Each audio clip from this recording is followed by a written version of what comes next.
and keep your guns high. It's a war zone, it's a war zone, and I'll be fighting for my life, so keep your guns high. It's a war zone, it's a war zone, and I'll be fighting.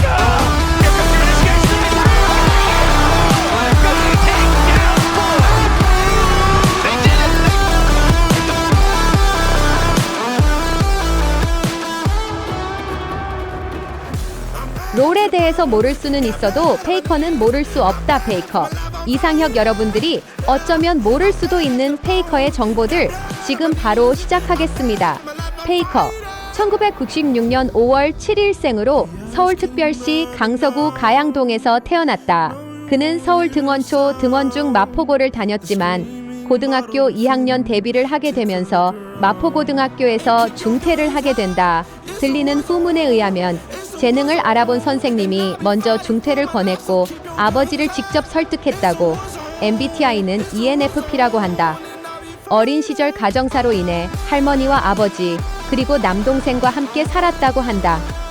총 획득 상금은 한화 24억 가량 된다고 한다. 역대 리그 오브 레전드 프로게이머 중 단연 1등 전 세계 e스포츠 분야에서도 롤 프로게이머 중 홀로 100위 안에 들어있다. 월즈 우승 4회, MSI 우승 2회 LCK, 우승 10회 IEM, 우승 1회 리프트 라이벌즈, 우승 1회 올스타전 우승 5회 NLB 우승 1회 아시안게임 금메달 등 넘사벽의 커리어를 가지고 있는 배상혁. 그가 고트라 불리는 데는 다 이유가 있다.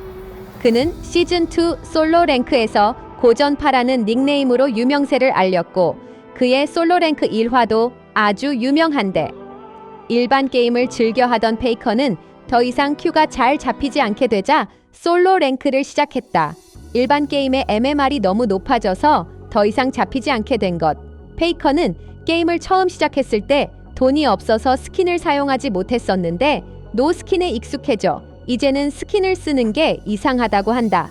스킨 살 돈으로 맛있는 음식을 사 먹는 게 더 낫다라는 말까지 당시 페이커의 행보로 인해 일반 스킨이 페이커 스킨이라고 불리면서 스킨을 못 사던 학생들에게도 무료로 페이커 스킨이 생겼다는 얘기들까지 좋은 영향력이 아닐 수 없다.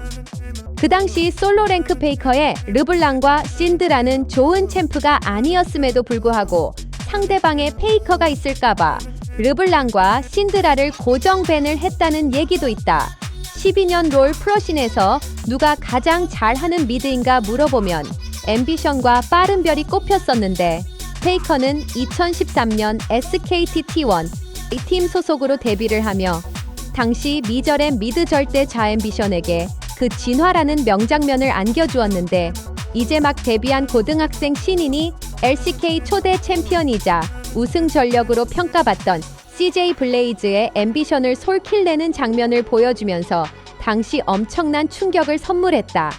김정균 T1 감독은 훗날 인터뷰에서 다른 영입생들은 입단 테스트를 통해 선별했지만 고전파는 남달라 테스트가 굳이 필요 없었다고 한다. 전설의 시작을 이렇게 SKT T1 2팀에 합류하게 되면서 당시 LCK 해외 송출 규정에 따라 닉네임을 영어로 지었어야 했는데 클래식과 페이커에서 고민하다 페이커로 지었다는 얘기가 있다. 지금은 많은 사람들이 페이커의 전성기 시절 플레이를 보지 못하여 페이커의 전성기를 최근 가장 폼이 좋은 초비 선수의 플레이 스타일과 비교하고는 한다.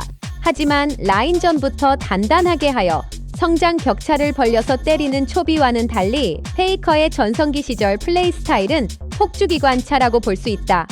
이미 그 시절 선수들보다 몇 년 빠른 롤이라고 평가받았던 부분, 페이커의 경기를 봐왔던 사람들이라면 클러치를 빼놓고 말할 수가 없다. 다른 라인 중계를 하다가도 갑자기 보여주는 페이커의 솔킬, 매우 공격적인 라인전과 좋은 피지컬로 인한 스킬 회피 능력까지 여담으로 대헬퍼 시대 리그 오브 레전드 시절 솔로 랭크에서 헬퍼 유저를 만났는데 헬퍼 유저 상대로 스킬을 모두 회피하며 킬을 따내는 장면이 있다. 좋은 피지컬과 공격적인 라인전, 그리고 클러치 플레이를 아무렇지 않게 해내며 슈퍼 플레이를 밥 먹듯이 했었다. 사실상 원맨 캐리의 시초격 선수로 불린다. 지금도 충분히 클러치 플레이를 통한 이득을 보는 장면들이 있는데 과거 그런 강한 라인전으로 솔킬을 내는 장면들이 요즘은 줄어들어 아쉬움을 가지는 팬들도 있다. 대페이커 시대 페이커의 위상은 점점 높아져만 갔고 그와 함께 페이커에게 오는 부담도 같이 커져만 갔다.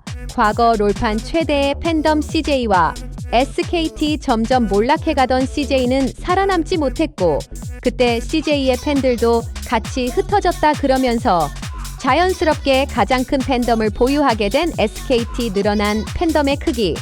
그렇지만 빛이 있으면 어둠도 같이 있는 법 인원이 늘면서 생기는 몇몇 악성 팬들, 안티 팬들 문제로 각종 커뮤니티에서는 SKT 팬들과 여러 팬덤들이 시비를 서로 만들었고 이러한 팬들의 갈등으로 인해 페이커의 작은 실수 하나하나가 조롱을 받게 되었다. 17년도 삼성 갤럭시가 SKT를 이기고 롤드컵을 우승하면서 각종 커뮤니티에서는 일명 스팬들과 스카들이 수개월이 넘게 한 가지 주제로 싸우기도 했다. 그러면서 상처받은 여러 팬덤들도 같이 나와서 싸우고를 반복했다. 그때부터 점점 여러 안 좋은 별명들도 생겼고 페이커도 한물 같다는 얘기가 주된 내용이었다. 16년도 이후 페이커는 월즈에서 우승을 못하고 LCK 암흑기를 보내면서 과거 대회의 위상도 깎여가며 여러 쓴소리를 계속 들었고 신인 미드 선수들이 튀어나오면서 사람들은 페이커의 전성기 모습을 다시는 볼 수 없을 것이다. 이제는 초비와 쇼메이커의 시대다. 페이커는 스타성을 이용해 팀원들을 갈아 끼우면서 리그 우승을 하고는 월즈에서 미드 차이로 말아먹는다고도 말했다. 하지만 페이커 그가 누군지 다시 증명하듯 23년 한국에서 열린 롤드컵 월즈에서 당당하게 페이커의 이름을 외칠 수 있게 만들면서 우승을 차지한다. 언제나 증명해야 하고 승부해야 하는 세계에서 오랫동안 선수 생활을 해온 페이커. 그의 은퇴를 아직 상상할 수는 없지만 은퇴하고 나면 공부를 하고 싶다는 얘기를 했었다. 실제로 학창시절 성적도 좋았고 평소 독서가 취미인 페이커에게는 걸맞는 계획이 아닐까라는 의견이 대부분 하지만 일각에서는 무섭고 냉철한 분석가의 이미지를 가진 앰비션이 은퇴 후 광대 강찬밥으로 바뀐 걸 보면서 페이커도 은퇴 후 임방을 하면서 편하게 팬들과 소통을 해줬으면 한다는 의견들도 나오곤 한다. 사실 팬들은 페이커가 은퇴 후 무엇을 해도 좋아할 것이라는 점, 페이커가 실제로 롤이 망할 때까지도 선수를 하고 있을 수 있다는 점, 현 폼에 대해서는 의견이 갈릴 수 있지만 역대 최고의 미드, 역대 최고의 롤 선수가 누구냐 묻는 질문에는 당연히 페이커라 말해야 한다는 사실 모두가 페이커의 대기록을 향해 도전하고 있고 페이커는 앞으로도 기록을 계속 쌓을 수 있는 선수라는 사실, 신을 신이라 설명하는 것에 거창한 이유는 필요 없다. 오늘은 페이커 이상혁 선수를 알아보았는데 재미있게 봤으면 구독 부탁드립니다. 좋아요. 다음 편 한화생명의 리브랜딩 후 첫 우승, 그 과거에는 LCK에 가난한 호랑이들이 있었다.